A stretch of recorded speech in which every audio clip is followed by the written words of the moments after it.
éternel du Dieu vivant.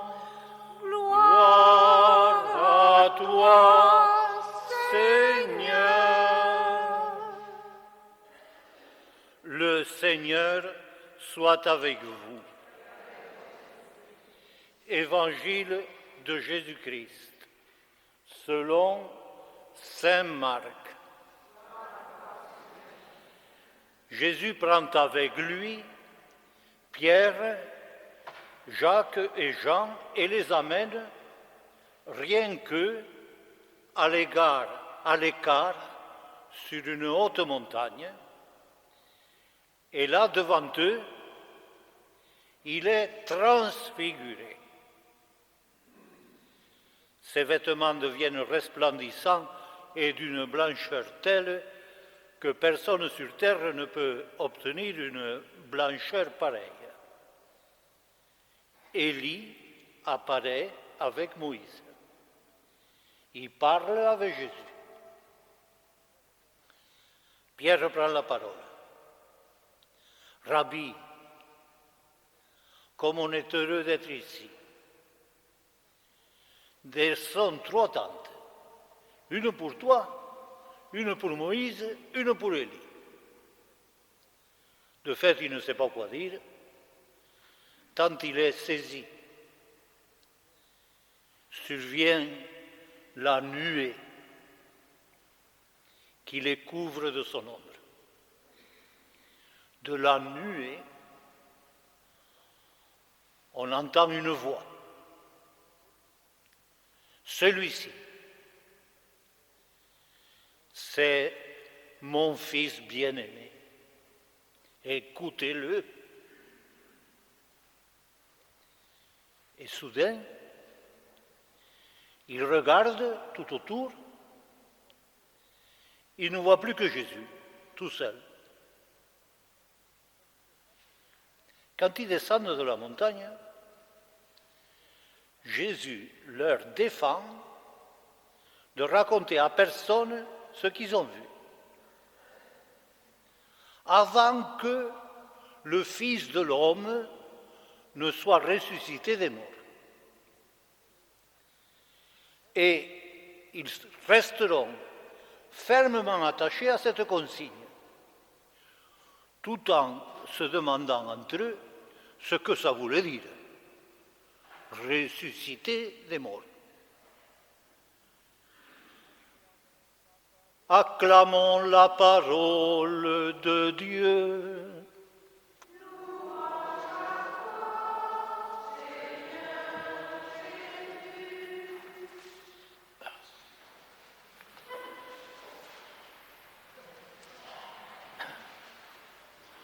On nous a mis l'histoire qu'ont lu les enfants du sacrifice d'Abraham pour nous réveiller la foi. Et tout compte fait, je me demande si elle ne nous ferait pas perdre la foi. Tant cette histoire est étrange et tant elle nous pose de questions. Première question. Est-ce que Dieu veut que Abraham lui sacrifie son fils? Autrement dit, l'égorge. Un grand garçon de 12 ans. Pour faire plaisir à Dieu, il faut l'égorger. C'est un peu fort. Mais si ce n'est pas ça, pourquoi c'est raconté dans la Bible comme ça? Alors, ce qu'on raconte dans la Bible, c'est arrangé. Il ne faut pas le prendre mot à mot. Et troisième question, à travers tout ça, comment manœuvre Dieu? Qu'est-ce qu'il fait? Je vais essayer de répondre. Première question, est-ce que Dieu veut que Abraham porte le couteau sur son fils Isaac? Alors là, il faut lire toute l'histoire, du commencement jusqu'à la fin. Au commencement, on dirait que c'est comme ça. Mais dès qu'on arrive au bout de l'histoire, on voit que ça ne se passe pas comme ça. Dieu lui dit, Abraham, arrête. Pas ça. Ne porte pas la main sur l'enfant. Et ce qui est important dans cette histoire, c'est la fin, où ça va. Et donc, ce qui est important, ce n'est pas quand Abraham pense que Dieu lui dit « Va sur la montagne et égorge mon fils ». Ce qui est important, c'est que quand Dieu voit qu'Abraham va le faire, il lui dit « Arrête ». Le sacrifice d'Abraham, c'est l'arrêt des sacrifices humains. Dans ces périodes sauvages, on croyait que Dieu était aussi sauvage que nous. Et alors on se disait, pour lui faire plaisir, il faut faire couler le sang. Et il y avait des villes, quand on bâtissait une ville, des fois, on prenait des petits bébés qui venaient de naître, on les mettait dans les parpaings et on les cimentait pour que Dieu protège la ville. Parce qu'on disait, comme ça, on fait voir à Dieu qu'on le respecte. Drôle de mœurs. Peut-être qu'Abraham a cru un peu la même chose. Qui s'est dit, moi j'ai un fils et j'y tiens à ce fils. C'est mon fils, vraiment. J'ai eu que j'espérais plus avoir d'enfant, je tiens à ce fils. Alors je vais faire voir à Dieu que je tiens à lui plus qu'à ce fils. Et je vais sacrifier mon fils. Et Abraham pense que c'est ça que Dieu lui met dans la tête et dans le cœur. Et en réalité, que fait Dieu? Il lui dit, arrête. Je n'aime pas ça. Je ne veux pas qu'on fasse couler le sang des hommes. Et à plus forte raison des enfants. Je ne veux pas qu'on tue des gens pour me faire plaisir. Je ne veux pas de ces sacrifices.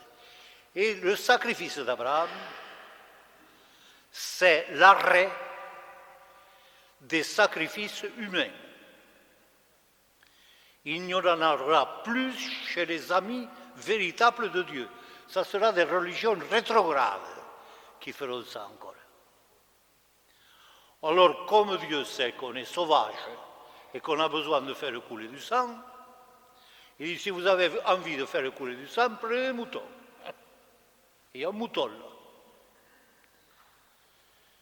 Tu fais des sacrifices avec des animaux.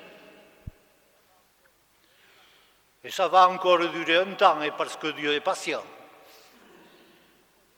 Nous croyons que quand on prend un beau mouton qu'on se garderait, je le tue, ça fait plaisir à Dieu. Bon, dit Dieu, passons pour le moment. Et un jour, il n'y aura plus du tout, même des sacrifices d'animaux. Il y a encore les musulmans quand même qui égorgent des moutons pour la fête du sacrifice d'Abraham. Et les Juifs, ils ont continué pendant longtemps dans le temple. On voit le temple comme une église. C'était un abattoir. On tuait, pour les grandes fêtes, des centaines de bœufs. Le sang coulait. Et on honorait Dieu comme ça. Je ne sais pas où nous avons la tête quand même. Hein? Eh bien non. La vie d'un enfant, d'un homme, et je dirais même d'un animal, ce n'est pas en la supprimant qu'on va faire plaisir à Dieu. Et bientôt, un jour, il n'y aura plus même de sacrifice d'animaux, il n'y en a plus chez les Juifs, Et chez les chrétiens, il n'y en a jamais eu. Il y avait Jésus qui avait dit, moi, je me donne à Dieu. Vous pouvez me faire mal et me tuer, je m'offre à Dieu et c'est le sacrifice final. On ne peut pas faire mieux que ça. On ne peut pas faire plus fort que Jésus. Donc, le sacrifice d'Abraham, il faut comprendre. Mais pourquoi c'est raconté comme ça? Parce que c'est dans la Bible quand même. Et alors si c'est raconté comme ça, c'est que Dieu veut nous faire comprendre que c'est comme ça qu'il faut faire. Eh bien, la Bible, c'est la parole de Dieu. Tout à fait d'accord. Dieu nous dit des choses à travers la Bible. Mais il ne les dit pas comme ça, dans le vague. Il nous les dit à nous. Et vous savez ce qui se passe. Moi, je te dis quelque chose. Mais tu peux le comprendre de travers. Alors, il y a celui qui parle et il y a celui qui écoute. Et dans la Bible, il y a celui qui écoute. Et c'est celui qui écoute qui le met par écrit. Alors, la Bible, c'est la parole de Dieu, mais reçue par des hommes qui la reçoivent comme ils peuvent, et quelquefois très mal. Et ainsi, vous avez dans la Bible des endroits où on dit « Dieu ne veut pas qu'on fricote avec les gens qui ont une mauvaise religion ». Et Josué, il dit « Il n'y a qu'à les tuer ». Comme ça, on ne fricotera pas avec eux. Et dans la Bible, on dit « Bravo Josué ». Eh bien, quand je lis ça dans la Bible, moi je dis « Je ne suis pas d'accord ». C'est pas ça que Dieu veut. Il nous a jamais dit, Dieu, de tuer ses ennemis. Il y en a encore qui le croient sur la terre. Des gens que pour faire plaisir à Dieu, il faut tuer les ennemis de Dieu. On l'a cru aussi au temps des croisades, tuez-les tous. Dieu reconnaîtra les siens. Eh bien, on n'avait pas raison. On ne lisait pas la Bible comme il faut. Il ne faut pas lire la Bible comme des idiots, mot à mot. Il y a des choses dans la Bible qui sont derrière nous et on ne va pas y revenir. Il nous faut prendre la Bible, voir derrière ce que Dieu cherche, ce que Dieu veut. Dieu, il veut qu'on soit accroché à lui, ça c'est sûr. Et Abraham, il va se sauver comme ça. Parce qu'il est accroché à Dieu, on ne peut pas davantage. Mais il y en a un qui était plus accroché à Dieu qu'Abraham, et qui s'appelait Jésus. Et Jésus, il disait, moi je sais que Dieu, il n'est pas comme vous pensez. C'est mon Père, je le connais. Dieu, il n'est pas cruel. Il n'aime pas le sang. Il ne cherche pas à vous punir. Il vous aime. Il vous aime. Mais croyez-moi, on lui a dit, tu ne connais rien à la religion, c'est quand Dieu est sévère. Et non, dit Jésus, c'est quand Dieu aime ceux qui marchent tout tordu, les pécheurs. Et voilà que quand Jésus nous dit ça, c'est nous qui essayons d'embrouiller les paroles de Jésus. Il faut les comprendre aussi. Quand Jésus te dit, tu regardes les gens là, avec des choses, tu as envie de faire le mal, arrache-toi l'œil. Tu ne vas pas t'arracher l'œil. Jésus ne te dit pas de t'arracher l'œil. Jésus ne dit pas à Josué, massacre-les tous. Jamais. Quand je ne comprends pas quelque chose, que ça me paraît un peu drôle, que ça me fait réfléchir, je me dis qu'est-ce que Jésus en pense. Lui, il écoute Dieu en direct et comme il faut. Il l'entend bien. Alors, j'écoute Jésus qui entend bien Dieu. Et je lis la Bible, la vieille Bible, avec les yeux de Jésus. Je ne dis plus, si le jour sacré, tu fais 1 kilomètre avec une brouette, tu as fait un péché. Parce que c'est le sabbat. Jésus, il a dit, ne me faites pas rire avec ça. Il nous faut retrouver la parole de Dieu dans la Bible avec Jésus. Si ce n'est pas Jésus qui nous aide à lire la Bible, on va la lire de travers, c'est sûr. Alors quand même, ce qui reste, c'est pourquoi Dieu le laisse raconter comme ça, même s'il a l'air d'être si méchant. Comment ça se fait qu'il ne nous arrête pas tout de suite? Pourquoi, au commencement, il ne dit pas à Abraham, ne fais pas ça. Il lui dit, va sur la montagne. C'est ton idée d'y aller, vas-y. Parce que Dieu, il nous prend comme on est. Même quand on a compris et même quand on n'a pas compris. Tordu ou intelligent. Et il nous accompagne.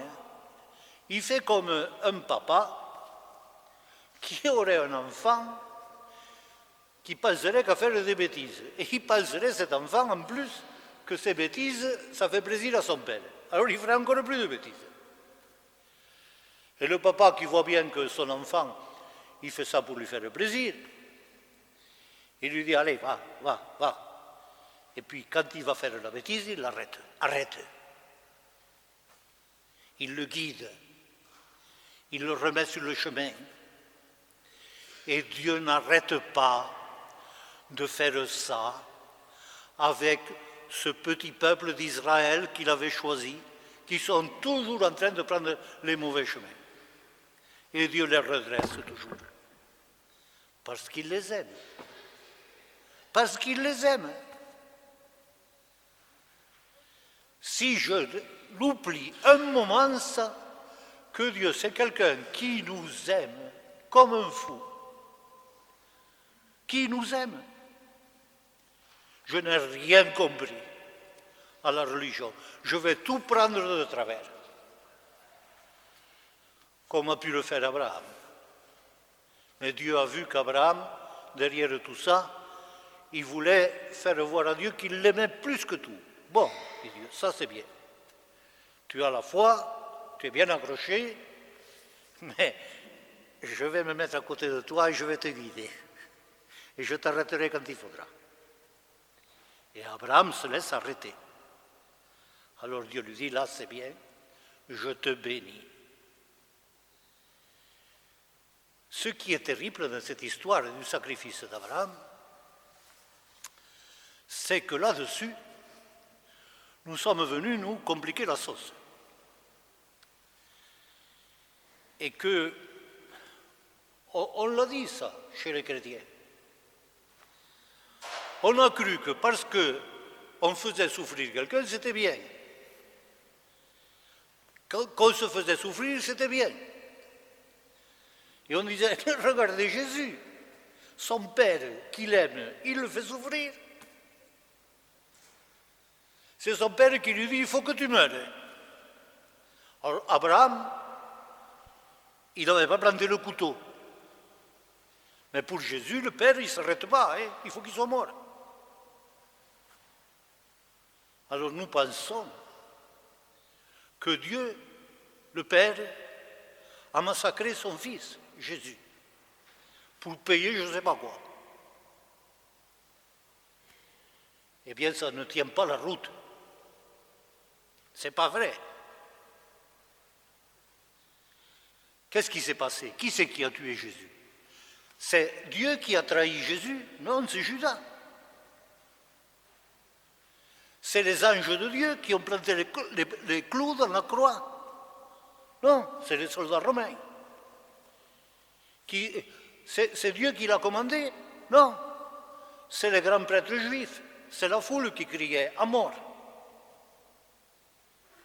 Jésus, il savait qu'en venant parler de Dieu comme il était, il aurait des ennuis terribles.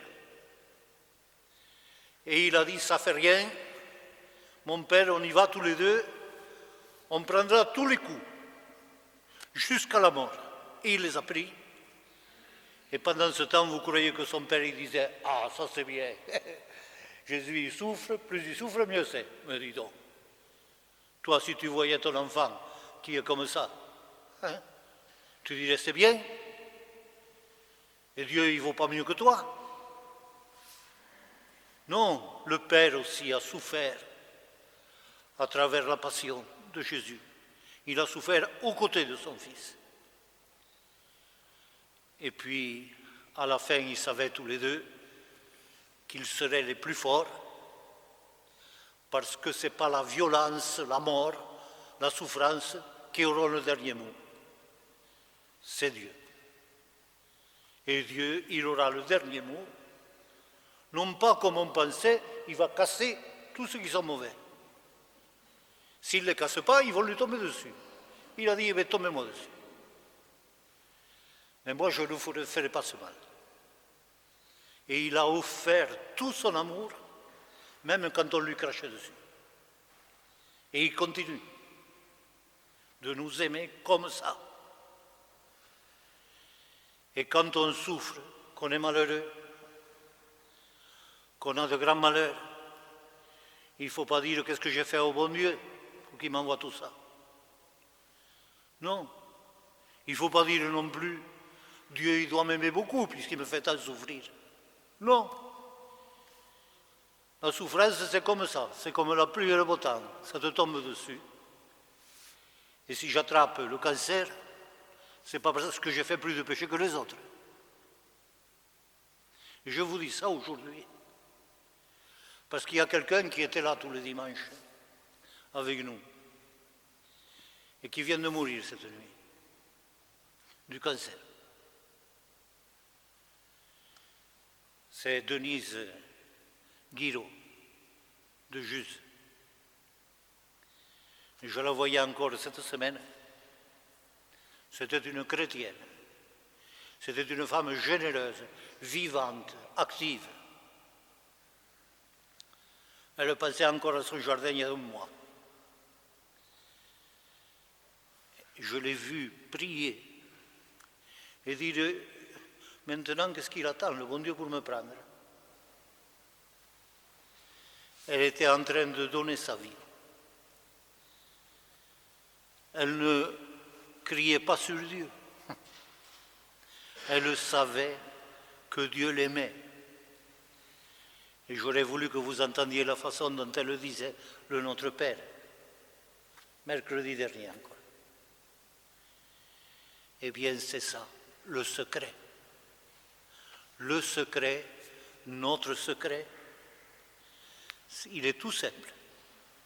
Dieu, il n'est pas le bon Dieu. Il est le très bon Dieu. Et il nous aime. Pas comme ça. Il nous aime personnellement et un jour, nous baignerons totalement dans cet amour.